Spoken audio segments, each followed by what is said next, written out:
Edward Málaga es mi compañero de colegio y su historia es alucinante, porque él estando en el colegio, él, aparte de que era un extraordinario estudiante, ¿no? Los primeros puestos, es músico, formaba parte de una banda en el colegio y tuvo un dilema vocacional, porque esa banda se llamó Arena Hash, ¿no? Él es como el quinto Arena Hash que iba a estar parte del grupo. ¿Me dedico al rock o me dedico a la ciencia? Tomó la decisión de dedicarse a la ciencia, creo que primero entró a medicina y al final decidió estudiar biología y luego se fue a Alemania mucho tiempo y ahora él está aquí en el Perú y es el que está desarrollando esta prueba molecular rápida.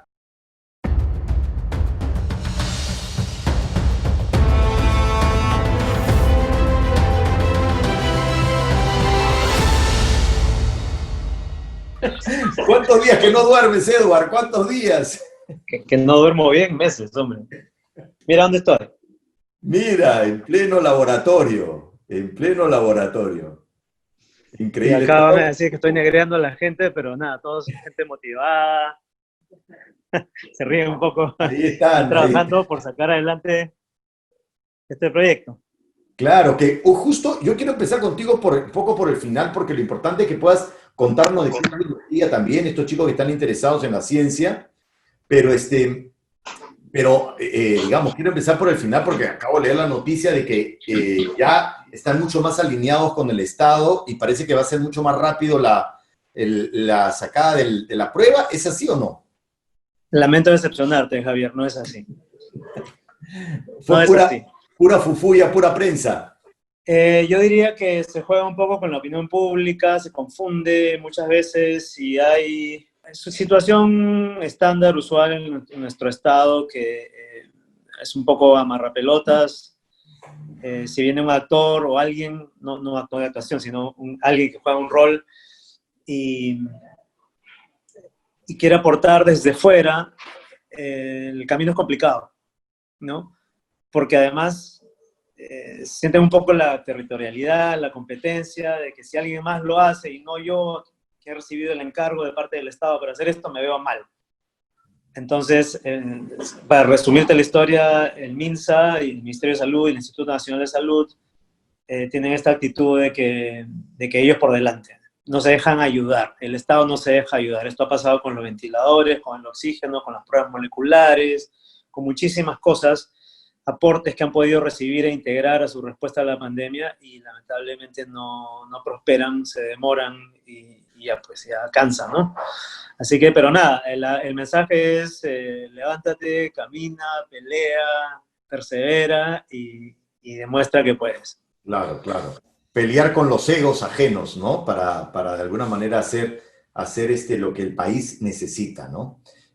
Cuéntanos primero sobre tu profesión, ¿no? Ellos, como te digo, tienen 15, 16 años, están en ese momento donde tú tuviste que tomar una decisión entre la música y la ciencia y tomaste la decisión de la ciencia, ¿no? ¿Te costó esa decisión o no? Me costó muchísimo, por supuesto, porque llevaba y llevo la música en las venas. ¿Sigues tocando? Y de hecho, claro, y a esa edad, ustedes tienen 15, 16, a esa edad yo ya había tenido varias bandas y menor de edad ya tocaba por ahí, por allá en algún bar o taberna y me ganaba algún dinero haciendo eso, como menor de edad. Así que ya yo sentía que podía ganarme la vida con eso. Pero en el momento de tomar la decisión, pesó mucho más. Y es un tema coyuntural, depende mucho de la época, eso ha cambiado, por supuesto, ¿no? Pero pesó mucho la situación del país y el hecho de que una carrera científica parecía algo más estructurado y más salvable, más ejecutable, ¿no? Más factible, que una carrera musical. Para empezar, para una carrera científica podías ir a una buena universidad, educarte y eventualmente salir al extranjero a hacer un posgrado, si es que eso es lo que te interesaba. Pero en la música, todo era ser autodidacta. O sea, realmente no había carrera. No había carrera, ir al conservatorio, bueno, es una especie de formación, pero era muy, muy limitado, no había alcance, no había cómo, ¿no? Y realmente me quito el sombrero ante los amigos que llegaron a hacer algo con su vida en cuanto a la música, porque es un camino muy difícil, ¿no? El ejemplo de Ariana Hash, el ejemplo de Pedrito, es claro, ¿no? También es una combinación de talento y suerte, pero en ese momento, como se imaginarán, a los 15 y 16 años no sabía lo que sé hoy. Y tomé la decisión por una opción que me pareció más estructurada y que me permitía soñar. Yo soy una persona que le gusta soñar y me parecía que la ciencia ofrecía una posibilidad enorme de cumplir sueños. Y ese sueño tenía que ver con la naturaleza del científico, que es descubrir cosas nuevas. Por ahí hace poco alguien en redes comentó que lo más maravilloso de ser científico, y estoy de acuerdo, es ese momento en el cual haces un descubrimiento y es la única persona en el universo, en el mundo, que sabe eso, antes de contárselo a todos los demás. Haber descubierto algo por primera vez es una emoción indescriptible. Y claro, eso también está ligado al espíritu de curiosidad, de libertad, de hacer preguntas, que no todos lo tienen y todos lo deben tener, pero quien tiene esa actitud hacia la vida, creo que estaría muy bien colocado haciendo ciencias, ¿no? Porque Claro, de eso se trata. claro, pero descubrir algo nuevo es un camino de largo plazo, donde tienes que trabajar muchísimo para que eso ocurra, ¿no? En el tiempo que estuviste en la carrera de pregrado, ¿no? Biología, en esos 6 años creo que dura, ¿no? No descubres algo nuevo, sino que te formas, ¿no? Cuéntanos un Claro. poquito de qué trata biología, qué cursos lleva, cómo la podrías explicar, ¿no? Bueno, la biología es el estudio de la vida, ¿no? Y en un primer momento, o hace décadas, el concepto de la biología era muy macro, se hablaba de las plantas, los animales, el biólogo tiene que ir a observar a los delfines, a los chimpancés, o a catalogar plantas. Es un concepto muy macro, muy orgánico, que se aplica hoy día también, la ecología, esas cosas. Pero la revolución de las ciencias moleculares, estamos hablando pues del ADN, los genomas, las proteínas, las células, ha hecho que aparezcan y prosperen muchas ramas de investigación en ciencias de la vida que tienen que ver con eso, con moléculas, con proteínas, con ADN, con genes. Entonces, se ha vuelto algo más reduccionista, algo más abstracto, algo que te permite realmente volar a un nivel intelectual mucho más complejo, ¿no? Se ha convertido en un reto bastante más complejo. Entonces, si te van las locuras del cerebro, ¿no? Estás un poco más cerca, por ejemplo, al grado de estimulación que puedes sentir cuando haces física cuántica. La física cuántica me parece una de las cosas más difíciles que hay, imaginarse las relaciones entre moléculas, átomos, las órbitas, las energías, eso es muy complicado. Pero ahora que la biología trata de explicar la vida en función de moléculas también, es decir, yo ser humano estoy aquí hablando ante ustedes porque tengo un cerebro y tengo una garganta, tengo órganos que responden a un cierto control. Y esos órganos responden a genes.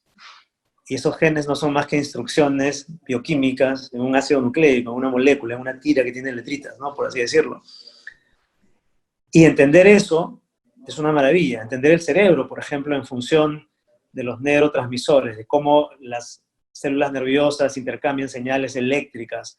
Te das cuenta, ya no es las aves y los peces y la sabana africana, sino que estamos hablando de una cosa minúscula, un reduccionismo micro y nano, ¿no? A nivel molecular, que te permite explicar cosas. Entonces ahí está también parte del gozo de poder explicar algo muy complejo en función de algo muy sencillo, muy mínimo, ¿no? El reto, como digo, el reto intelectual es enorme.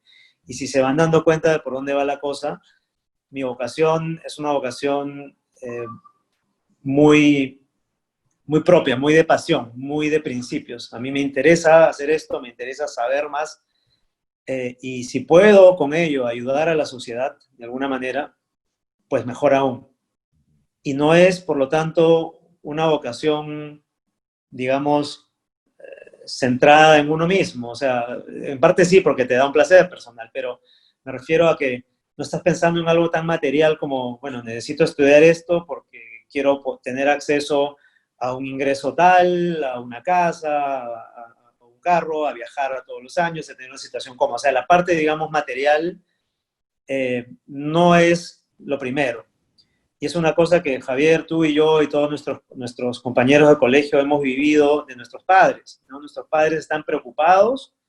Yo creo que es una regla que no ha cambiado mucho en los tiempos. Están más preocupados de que nosotros tengamos una situación económica cómoda, ¿no? Para poder tener una familia, para poder, etcétera, prosperar, a que seamos realmente felices con lo que hacemos. Entonces, a la hora que tomas esa decisión, generalmente ganan las carreras, digamos, estables, las carreras tradicionales, ¿no? Y pierden carreras inciertas como la ciencia o el arte, donde no sabes dónde vas a acabar. Te puede hacer muy feliz, pero ¿quién va a pagar las cuentas, no? Entonces, eso es una noción que me parece difícil, no de comprender, sino de evaluar cuando tienes 15, 16 años. Tú puedes Claro. decidir hacer lo que tu corazón demanda, pero finalmente es verdad que cuando seas adulto vas a tener que pagar las cuentas y vas a tener que salir adelante con una cierta situación económica. Mi respuesta ante ese reto es, y no es un consejo, es simplemente mi historia de vida, yo nunca me preocupé por el dinero. De alguna manera las cosas se solucionaron, se dieron, los astros se alinearon, hubo gente maravillosa que me ayudó, hubo situaciones que permitieron que explote mi capacidad y nunca hubo un problema, nunca tuve que pedir, ¿no? Que se me remunere por esto, por lo otro, siempre las cosas se fueron dando. Yo no sé si es buena estrella, yo no sé si es suerte, pero es un camino maravilloso y si lo pueden vivir, si tienen oportunidad de vivir algo así, creo que te da al final de la vida una satisfacción y una libertad que es difícil de comparar y difícil de compartir. No sé si se está entendiendo lo que digo, Javier. Absolutamente. No solamente se entiende, sino que me parece muy poderoso lo que dice y está muy alineado a lo que decimos en el taller. Porque es cierto lo que dices, y los que buscaban certezas, que buscaban caminos más seguros, de pronto viene la pandemia y le da la incertidumbre a todo el mundo, ¿no? Y aquellos que querían puestos seguros, de pronto están desempleados, Claro, porque no hay así nada es. seguro en esta vida. No hay nada seguro, nadie hubiera podido imaginar esto que nos está pasando, y si no hubiera pasado eso sería otra cosa, ¿no? Claro. Y aquí viene quizás también el mensaje de lo que es, de lo poderosa que es la ciencia. Esto es una declaración de amor, es un manifiesto político también y es un activismo idealista a la vez. La ciencia es, además de una maravilla intelectual, es fuente de soluciones. Nosotros estamos rodeados de tecnología, asociamos la ciencia a la tecnología. Cuando alguien le pregunta sensitivamente por ciencia, pues piensa en su computadora, en la internet, en la televisión, en el celular. Eso es tecnología, eso es ciencia aplicada. Todo esto es posible porque hay gente que desarrolla teoremas, que estudia moléculas, que desarrolla nuevos materiales, que genera conocimiento puro. Ese conocimiento puro tú no sabes cuándo te va a sacar de un problema. ¿De qué problemas hablamos? Hablamos de guerras, de epidemias, cataclismos, de meteoritos, de sequías, ¿no? De pandemias como las de hoy. Entonces, es importante también mencionar que los países desarrollados, los más desarrollados, apuestan por la ciencia firmemente y recurren a la ciencia cuando hay un cataclismo de este tipo. En el Perú no estamos acostumbrados a hacer eso, pero estamos aprendiendo la lección de que las soluciones a esta pandemia van a venir de la ciencia. No necesariamente la ciencia solucionará la pandemia porque estamos peleando la vacuna, nadie sabe cuándo va a salir, pero es la certeza más concreta que tenemos de dónde vendrán las soluciones. Y creo que ese es un mensaje poderoso. O sea, la ciencia no es, para quienes critican, algo tan surreal o tan abstracto que no produce frutos. En primer lugar, produce conocimiento, produce gran satisfacción, pero por otro lugar, genera toda esa base sobre la cual se van a producir los descubrimientos que mejoran nuestra vida. Te doy un par de ejemplos. La Internet, ¿no? La Internet se descubrió, ¿por qué? Porque en el CERN, en un centro en Suiza donde estudian con aceleración de partículas atómicas y subatómicas, decidieron que las computadoras tenían que conversar entre ellas para poder mejorar la comunicación en ese centro de investigaciones. Y pronto surgieron algoritmos, surgieron protocolos de comunicación entre las máquinas que de pronto se expandieron y tomaron el mundo. Y ahora tienes la Internet. ¿Okay? Y por eso estamos hablando ahora por Zoom. O toma la penicilina, ¿no? Todos conocen la historia de Ian Fleming, que sin querer queriendo descubrió que un hongo mataba bacterias. Y ese es un gran antibiótico que salvó muchas vidas en dos guerras. Claro. O tenemos cosas como la fertilización in vitro. Muchas parejas que quieren tener hijos y no pueden porque, ¿no? Bueno, recurren a clínicas de fertilidad para que se extraiga un óvulo, un espermatozoide artificialmente in vitro, se juntan y sale un bebé. ¿Ah? Ya. Todo eso se produce gracias a alguien que no pensaba hacer esto, alguien que simplemente quería saber cómo se producía la fertilización, cómo interactuaban el espermatozoide con el óvulo. Gracias a eso, pues muchas familias pueden tener hijos que no podían. Entonces, no hay una relación concreta entre lo que uno hace y el beneficio que se va a lograr a futuro. Y en ese sentido, tú no estás trabajando con esa meta, sino que sabes que tarde o temprano lo que haces va a dar un fruto y va a ayudar a alguien. Y ese trabajar de alguna manera a ciegas es también parte de la emoción, de la excitación de trabajar en esto. Y además, Edward, muchos chicos están con la pregunta de salir del país. Y fíjate, nosotros que terminamos en el año 85, ¿no? Época muy difícil en los 80s. Tú estudiaste en la Cayetano y también tomaste esa decisión después de la carrera, irte al extranjero, ¿no? Cuéntanos un poco cómo ha sido tu recorrido en el extranjero, porque llegaste a estar en Alemania en una de los laboratorios más importantes del mundo, y luego, ¿por qué regresaste? Cuéntanos tu ruta de salida y tu ruta de regreso. Bueno, la decisión de irme fue una decisión racional. Creo que hoy en día las cosas son menos dramáticas, salvo la pandemia, obviamente, pero en general son menos dramáticas que hace tanto tiempo cuando nosotros éramos chibolos. Y en esa época, y lo habrán oído de sus padres probablemente, no había muchas opciones, ¿no? De hecho, el país estaba destrozado por la hiperinflación, el terrorismo, había mucha violencia y no había dinero. Entonces, estudiar una carrera de por sí en Perú ya era difícil. Y por otro lado, ya que todo el país estaba en quiebra, tú sabías que esa educación no te iba a llevar muy lejos, no era la mejor educación de calidad. Entonces, en un área de estudio como las ciencias de la vida, donde tienes que trabajar con, ustedes han visto ahorita el laboratorio, no los he paseado por ahí, son equipos carísimos, ¿no? Son reactivos muy caros, tienes que, o sea, son juguetes bastante caros trabajar con investigación biomédica. Y eso no existía en Perú. Los laboratorios eran tela, o sea, eran más tela que cualquiera de los laboratorios en sus colegios. La mejor universidad tenía un laboratorio más tela que cualquiera de los laboratorios de sus colegios. ¿Ok? Entonces, uno sabiendo, era como el pobre que ve a los ricos y famosos, ¿no? En la tele. Entonces, tú sabes que aquí no es, que aquí no vas a poder descubrir la cura contra la enfermedad o diseñar el nuevo rover que va a aterrizar en Marte. Eso lo tienes que hacer afuera porque lamentablemente no hay. Y ese fue el motor de mi decisión de salir, de poder lograr una educación de posgrado que me permita acceder a ese conocimiento de frontera, que era lo que yo quería hacer. Perú no lo ofrecía, el extranjero lo ofrecía. Eso me llevó a Estados Unidos primero, porque en esa época, pues, digamos que, no en esa época, desde siempre, ¿no? Digamos que somos una sociedad bien, no sé cómo llamarlo, Estados Unidos centrista, ¿no? Estamos muy alienados, muy dominados por el pensamiento gringo, por las modas, por los usos, la música, las películas, lo que te pones, la ropa que te pones, 80% viene de ahí. Y eso no ha cambiado. Y en el área de las ciencias está claro que Estados Unidos es una potencia, y era una potencia en esa época. Entonces era claro que había que irse a Estados Unidos. Mira, y ofrecían también la ventaja de que muchas carreras de posgrado en ciencia eran becadas, prácticamente todas. Entonces no había que sumar 1+1, estaba clarísimo que ese era el derrotero, te ibas a ir a hacer una super carrera en una buena universidad en Estados Unidos y encima te iban a becar.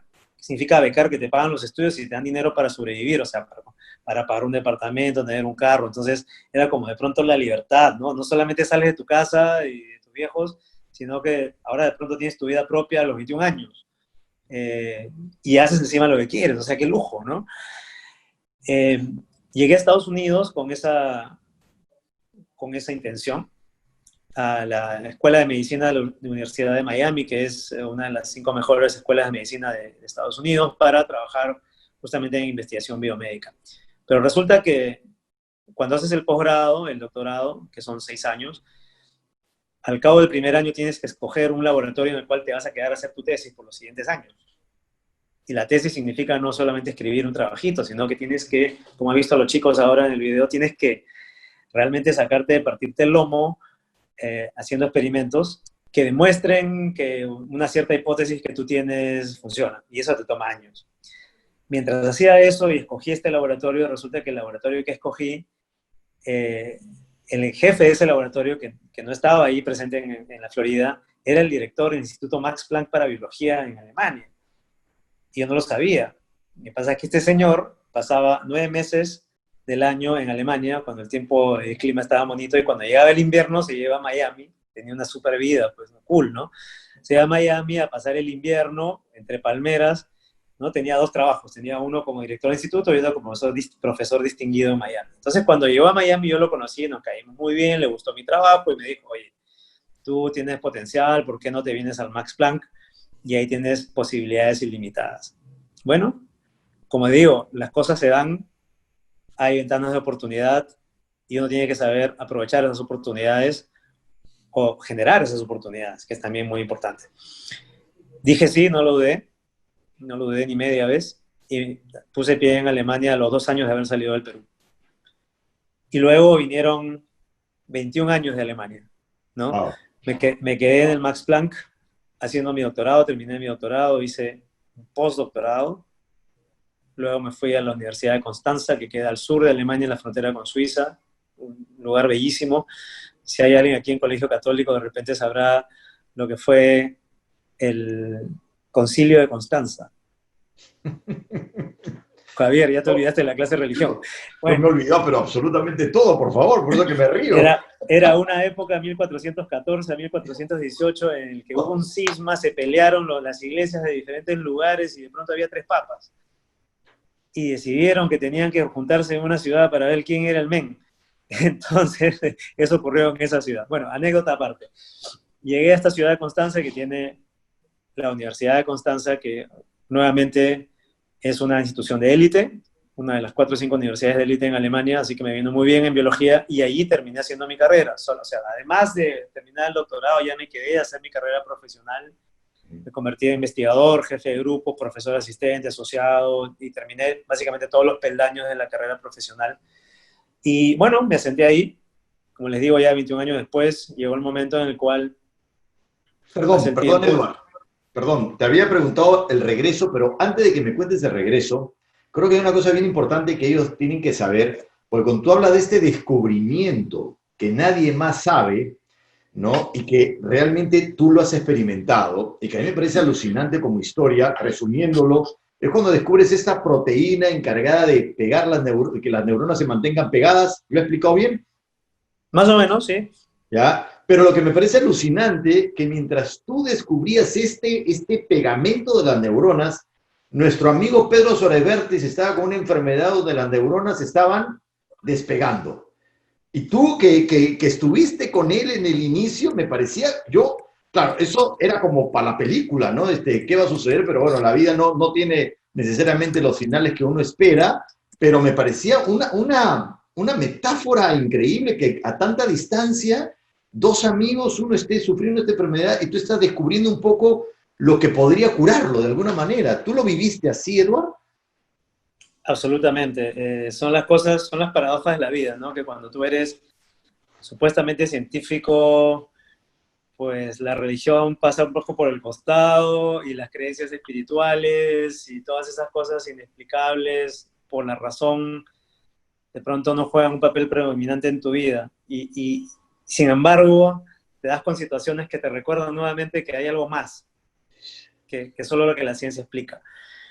Y en este caso fue una de esas coincidencias de la vida, ¿no? Efectivamente, me dedico a estudiar males neurodegenerativos. Y en el caso de Pedrito es una enfermedad en la cual las neuronas pierden esa conectividad que tú dices y de pronto pierden la capacidad de controlar los músculos, en este caso de la cabeza, del habla, de la deglución, y se produce esta enfermedad terrible. Y pues te diré que todas estas enfermedades siguen siendo incurables, ¿no? Muchos años después siguen siendo incurables. Y pues desde mi posición de investigador, yo tenía ese conocimiento de frontera de lo último, ¿no? Lo que se sabía, la explicación para estos males y qué se estaba intentando para aliviarlos. Entonces sentí un poco ese llamado, ¿no? Ese, oye, aquí hay algo muy extraño, ¿no? Y de hecho, Pedro no había asimilado, cuando empezó a sentir los primeros síntomas, no había asimilado qué cosa podría ser.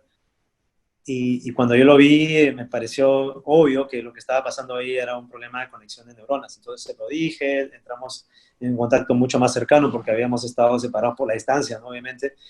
Y claro, surgieron posibilidades, o sea, tuve felizmente, digamos, la gratificante oportunidad de ayudar a Pedro a hablar con especialistas, de buscar a los mejores especialistas, de darle consejos sobre posibles tratamientos.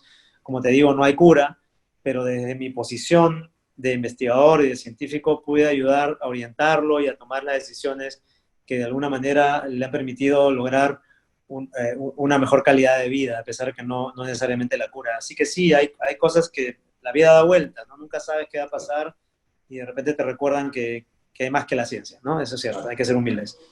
No, Edward, al haber descubierto esto, estuviste digamos, en las revistas científicas más importantes del mundo, o sea, fue un gran descubrimiento que puede hacer un cambio radical en estas enfermedades neurodegenerativas. ¿Por qué regresas al Perú? O sea, si estabas ahí en ese momento o sea, de un momento de trascendencia muy grande, ¿qué te hizo regresar al Perú? Es un poco la necesidad de un reto, Javier, de más retos, de retos de vida, porque Wow. esos son retos profesionales. Wow. Los retos profesionales son, claro, los descubrimientos, la carrera, los puestos, pero a veces sientes que dentro de ti estás un poco vacío, que sientes que te falta lograr algo, y ese algo va por un tema que también hemos tratado antes, Javier, que es la trascendencia. ¿Qué voy a dejar? ¿No? ¿Qué voy a dejar como científico? Pues está claro, están tus artículos, tu descubrimiento, la gente se va a acordar de alguna manera. Pero, ¿qué dejo como ser humano? Una vez logrado ese desarrollo profesional, ¿qué dejo como ser humano?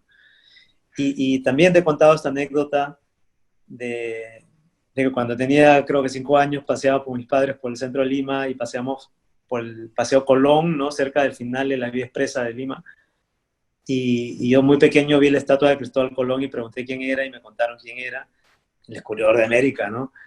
¿Y cuándo fue eso? Hace 500 años, un poquito menos. Y yo me quedé pensando, caray, o sea, 500 años después, hay gente que se acuerda de este pata por algo que hizo, ¿no? Qué locura, ¿no? Hoy está en debate si fue bueno o malo que descubriera en América, pero en fin, o sea, a eso voy. El sentido de la trascendencia pues, puede tener que ver un poco con el ego, de que quieras que se acuerden de ti, pero acuérdense bien, chicos, mientras más viejos estén, van a querer eso, van a querer ser recordados. ¿Ya? Eso es inevitable. Cuando uno es joven no importa, dices, yo lo puedo todo, pero cuando ya te vas haciendo más viejo estás pensando, ¿qué voy a dejar? Y la mayoría de personas que conozco, que digamos que son personas más normales, a comparación mía, pues tienen una familia, tienen hijos, ¿no? Es lo tradicional.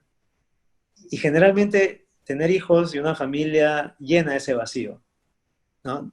Tú te realizas en la vida en la medida en que ves que tus hijos crecen y van a la universidad y se convierten en personas de bien y qué sé yo, y luego te mantienen y te engríen como viejo. Eso cierra un ciclo en la vida y te da la sensación de trascendencia. En mi caso, yo lo viví parcialmente con mis estudiantes, porque los estudiantes que pasaban por mi laboratorio y decían sus carreras científicas, yo sentía que era un poco como mis hijos académicos, ¿no? Van por el mundo, a algunos le va bien, a otros no tanto, y sentir que yo había ayudado a formar esas carreras, esos chicos que luego le van bien y están por todo el mundo, era una satisfacción de ese tipo, de trascendencia. Pero en lo personal, yo no tenía eso porque no tenía familia ni hijos. Entonces, ahí viene un poco el lado más humano de la decisión. No tuvo que ver con que Perú ofrecía condiciones favorables para mi profesión, mi carrera, sino que sentí un reto. Sentí que puedo hacer por mi país para dejar una huella, para dejar algo bueno, algo que le sirva a alguien y algo que le sirva sobre todo a quienes vienen detrás de mí, que hacen lo mismo que yo, pero 20 o 30 años después, que la tengan más fácil. Y hacer ciencia en el Perú no es fácil. Y nada, al final, mira, uno puede pensar que el momento de la decisión es un momento grandioso. No, no es así, es un momento muy humano. Es un momento en la vida en la cual, te lo digo abiertamente, eh, se fue por la ventana, por no usar una mala palabra, una relación con mi pareja de 6 años, se murió mi padre aquí en Perú, y esas cosas te hacen tambalear, ¿no? Te hacen preguntarte, bueno, ¿qué sigo haciendo acá? ¿No? ¿Cuál era mi propósito? Si no voy a lograr esta parte personal, ¿dónde y cómo la puedo lograr? Y para resumirte el cuento, decidí que ese reto era el país, ese reto era el Perú. No significa que quiero ser presidente ni que quiero cambiar el mundo, pero sí, si yo, con todo lo que aprendí fuera, puedo generar cambios, ser un agente de cambio, para que la ciencia en el Perú progrese un poquito y para que los científicos jóvenes tengan mejores oportunidades y logren todo eso que les he contado al principio, que es mejorar la sociedad y proveerla de una capacidad de respuesta ante emergencias y problemas, pues me doy por satisfecho. Wow. Mira, antes de que hagan las preguntas a los chicos, me gustaría que puedas hacer un comentario sobre eso también, que me parece alucinante, ¿no? Porque estás en el Perú, de pronto comienzas a hacer este proyecto de elaborar esta prueba molecular rápida, creación en Perú, y necesitas financiamiento. Uy, algo pasó, creo. Ahí Está bien, está. está bien, está bien, dale. Están llamando. Estaba viendo la batería. Se necesita un financiamiento porque en el Perú no se apoya. Y de pronto, gente del colegio también que tiene puestos importantes, ¿no? De Toño y otras personas que comienzan a moverse para impulsar. Y yo digo, la fuerza del colegio, la fuerza del origen, ¿no? Esto que habla con Pedro, que tú estás allá, y de pronto también para este proyecto, o sea, que estos chicos que tienen su compañero de colegio al costado en este taller, mañana ese pata que está al costado puede ser de pronto la persona que consigue el financiamiento para un proyecto que tú necesitas y tú puedes ser el que encuentra la cura para el otro. Esta magia de la vida y la potencia del colegio, ¿no? No sé qué comentario podrías decir sobre esto, cómo lo has vivido. No, absolutamente. De repente la niña más tímida que se sentaba a tu lado termina siendo la presidenta de CONFIEP, ¿no? O de pronto el que te hacía bullying, el que era un desgraciado y que se metía con todo el mundo, el pata maduró y ahora es un pan de Dios y ayuda a todo el mundo, ¿no? O sea, nunca O a sabes. quien tú jodías, de pronto es tu jefe. También te puede pasar, puede haber mala suerte con eso. Pero efectivamente, nunca sabes qué va a pasar, la vida da vueltas. Y de hecho, todo lo que has visto, ya, pues, no quiero que suene condescendiente, ¿no? Esto, pero de hecho, cuando tienes 15, 16 años, tu vida ha sido tu casa y tu colegio. No tienes mucho más perspectiva que eso. Y una vez que ya te vas y vives muchas más cosas, te das cuenta que ese era un momento en el cual era imposible prever nada. O sea, no debes sentirte culpable porque no supiste apreciar a ese niño o esa niña que se sentaba a tu lado porque no sabías más, ¿no? Es imposible predecir el futuro. Pero efectivamente esto es bastante conmovedor porque, claro, años después te das cuenta de la importancia de las conexiones humanas, ¿no? Y de ese vínculo de esos amigos de toda la vida, muchos de los cuales ya no viste en mucho tiempo, de pronto se vuelven relevantes, se vuelven importantes, no solamente en el lado personal, sino para lo que necesitas hacer. Yo no sé si nuestra promoción, Javier, ha sido una promoción prodigiosa, porque de verdad hay veces que tú lo piensas y dices, caray, otra vez la promoción 12 del María Reina, ¿no? Espero que sea algo más general, pero de verdad que es un lujo como ver cómo en diferentes ámbitos de la sociedad tus compañeros de colegio pueden haber hecho cosas increíbles. ¿Quién quisiera preguntar? A ver, Sebastián, aquí está. Ahora que hay más opciones para estudiar música en el Perú, ¿habrías escogido música por encima de la ciencia si eso hubiera sido el escenario antes? Y otra pregunta. Bueno, ya. esa primera y luego la otra. Estoy leyendo, Javier, así que no hay problema. Okay. La primera, absolutamente. Sí. Hubiera escogido la música. Sí. Hubiera escogido la música. ¿Sabes por qué? Porque a pesar de ser científico, o sea, hay el científico, digamos, estereotipado, ¿no? Que es muy tranquilo, que no habla, que se recluye. Y hay el científico que es medio locumbeta. Yo me considero esa segunda categoría. A mí me viene mucho más la vida loca. Y la verdad, lo siento, pero es así. Entonces, siento que mi vida es más acorde con el un músico que va por la vida, ¿no? Con su guitarra, definitivamente, y esa parte la viví también, porque a lo largo de mi carrera también he seguido formando bandas y todo. Entonces yo me siento bastante más identificado con el estilo de vida. Eh, entonces, para responder la pregunta, sí, hubiera escogido, espérate, déjame ver dónde está el chat, hubiera escogido la música. Ahora, hay otro reto, si a ti te interesa, Sebastián, la música, tienes que darte cuenta que las cosas han cambiado también, ¿no? En la época en que yo hacía música, no cualquiera hacía música. Tenías que tener un súper talento, tenías que saber tocar un instrumento o cantar o lo que fuese o componer, mientras que hoy en día se ha democratizado todo. Cualquiera en su casa con un teléfono, con una laptop, tiene acceso a toda la información y ya se desdibuja un poco el talento. Ya no es tan fácil distinguir quién tiene talento versus quién se ha armado todo en una computadora, ¿no? Y la competencia, por lo tanto, es más dura. Si antes tenías solamente, no sé, pues de 100 personas en tu promoción, imagínate que son 100, habían 3 o 4 superdotados que tocaban guitarra, cantaban, tocaban batería, componían. Ahora, pues, probablemente, no sé, pues 80 de cada 100 cantan, tocan, componen, porque de alguna manera se les hace más fácil por la tecnología. Lo ves en una fiesta. Antes era, pucha, ojalá que llegue el pata que tocaba guitarra para que nos cante una canción. Ahora llega un pata tocando guitarra y no importa, porque todos están cantando al mismo tiempo, ¿no?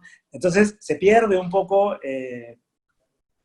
digamos, la calidad, ¿no? Lo que te hace diferente. Si tú quieres ser músico y vas a querer sobresalir, realmente debes asegurarte que tienes un talento especial y que no solamente es porque te produjeron. Bien. No, y además que es importante, antes de la segunda pregunta, explicar que tú estabas en tus laboratorios en Alemania y te quitaba la bata y en la noche seguías tocando en bares y no tenías tu banda, ¿sí o no, Eduardo? Claro, lo hace sonar como que era travesti y salía a bailar en bares, pero más o menos. Tenías tu doble vida. Tenía una vida doble, ¿no? O sea, definitivamente era una parte de mi vida, pero sí, tiene mucho que ver con el talento. Claro. Bien, la otra pregunta, es, ¿qué piensas que es lo que más necesita nuestro país para desarrollar un cambio científico más amplio y moderno? Pues por un lado, inversión. El país, esto se mide generalmente en el Producto Bruto Interno. ¿Cuánto del Producto Bruto Interno de un país se destina a investigación y ciencia? Los países desarrollados gastan por encima del 2-3%, en Perú se gasta 0.12%. Ese dinero se necesita para construir laboratorios, para formar científicos, para pagarles bien, para que no sea un sueño, digamos, altruista, sino que es una profesión bien pagada, como lo es en otros países. Y bueno, se necesita eso, se necesita decisión, se necesita que los presidentes y ministros algún día digan que la ciencia les importa, no solamente porque estamos en una pandemia. Así que el camino es largo, pero yo creo que mientras más, no sé, más colegas decidan hacer algo parecido como lo que yo estoy haciendo, que es volver y apostar por formar más gente, esto podría salir adelante. Serena. ¿Cuál fue mi motivación al elegir qué estudiar? Serena María Palazzetti, Crosby. ¿Cuál fue mi motivación al elegir qué estudiar? Ah, pues perfecto. A mí me gustaban mucho las ciencias, en general. Y cuando era niño me gustaba muchísimo, no sé, pues hacer paseos mentales pensando en el universo. Me gustaba mucho la historia de la ciencia, de la astronomía, ¿no? De la cosmología. ¿Cómo es que las culturas antiguas descubrieron que la Tierra era plana o redonda, que todo giraba en torno a la Tierra o al Sol, o que habían galaxias, o medir el perímetro de la Tierra, o la distancia a la Luna, lo que sean los griegos, ¿no? Todo ese tipo de cosas me fascinaba. Y tenía la vocación también de desarmar todo lo que se ponía adelante y volverlo a armar y que funcione. Y es un poco por haber visto la película de Frankenstein, donde desarma, ¿no?, cadáveres y los vuelve a unir. Entonces, de hecho, ya hay algo en tu cabeza, en tu cerebro, que te lleva por ese derrotero. Yo sentía que la ciencia era una cosa muy general, podía ser química, biología, física. Ya cuando me acerqué hacia el final del colegio, me di cuenta que dos cosas me fascinaban. La física, les digo, y la biología, comprender la vida, por el tema del ADN, los genomas, eso se volvía muy de moda en esa época.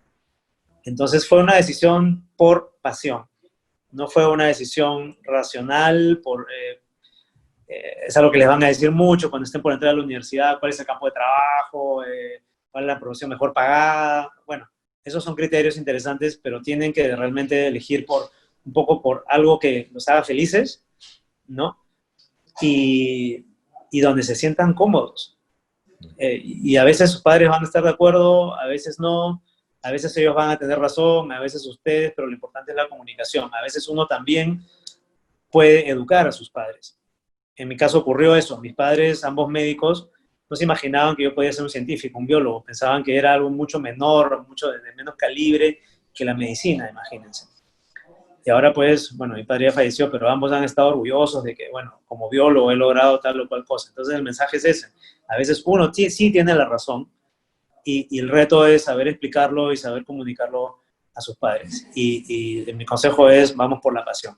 Yo creo en la pasión más que en otras cosas. Es una decisión personal. Maravilloso. Y la última pregunta. ¿Cómo así decidiste, Ignacio, y aún más lograste centrarte en el área de investigación biomédica en vez del lado tradicional de la medicina, justo? También, ¿en qué tema específico de biología te especializaste? Bien. Medicina versus biología, la respuesta es muy sencilla en realidad. Y esto va sin ánimo de faltarle respeto a nadie, pero un médico es como un gran mecánico, ¿no? En general. Se aprende el manual de funcionamiento y aprende a analizar, a detectar qué va mal y cómo lo arregla. Pero rara vez, porque hay excepciones, rara vez un médico investiga. Es decir, se plantea un problema sin respuesta, una hipótesis, diseña un experimento, una metodología, pone a prueba la hipótesis, la confirma, la descarta y sigue adelante. Eso es lo que hace un científico. Y yo lo sentí en la formación, porque yo llevé las dos carreras los primeros años, medicina y biología, se podía, y sentía que el ambiente era completamente distinto. En medicina no se aceptaban preguntas, ¿no? Oye, ¿por qué es así? No, apréndetelo de paporreta. Para resumir, era paporretear, salir en primer lugar, lograr un puesto en el ranking que te permita ir a hacer unas prácticas en una clínica, qué sé yo, y luego tener una super profesión que te permite ganar dinero porque estás muy colocado en la clínica de papá. Estoy exagerando un poquito. Y el lado de la ciencia y la biología yo lo veía como una carrera con libertad de pensar, con libertad de hacerme preguntas, de plantearme lo que nadie sabe y de proponer una respuesta a eso. Y eso me hizo sentir mucho más realizado, ¿no? Entonces la decisión viene por eso, viene por el lado de la libertad de pensar, de criticar, de proponer y de generar algo nuevo. En cuanto a el tema específico de la biología, eso sí tiene mucho que ver con la experiencia. A medida que vas tanteando, te vas dando cuenta de qué cosa te gusta, ¿no? Y es importante para ello pasar por diferentes ámbitos, hacer prácticas, por ejemplo. Si decides estudiar, imagínate ya biología. Ya de repente tienes una inclinación que te dice, bueno, me gusta más trabajar con animales, irme a perder a la selva, o me gusta meterme en un laboratorio y un microscopio, o analizar moléculas. Esas decisiones son gruesas, creo que más o menos la vas a tener clara, pero lo recomendable es que hagas rotaciones, que pases haciendo prácticas por 2 o 3 laboratorios distintos y te vas a dar cuenta más o menos qué te llama más y en qué cosa eres bueno, porque puede que a ti te guste, ¿no? De repente la idea de ser un gran genetista y luego te metes a hacer genética y te das cuenta que no eres bueno para eso, porque puede ser que no seas bueno para eso, ¿no? Por ejemplo, parte del trabajo que hacemos nosotros es con embriones de peces cebra, que les disecamos el sistema nervioso, los transformamos genéticamente, los hacemos brillar en el microscopio, etc. Esto requiere, como son embriones, requiere un trabajo muy, muy fino de relojería.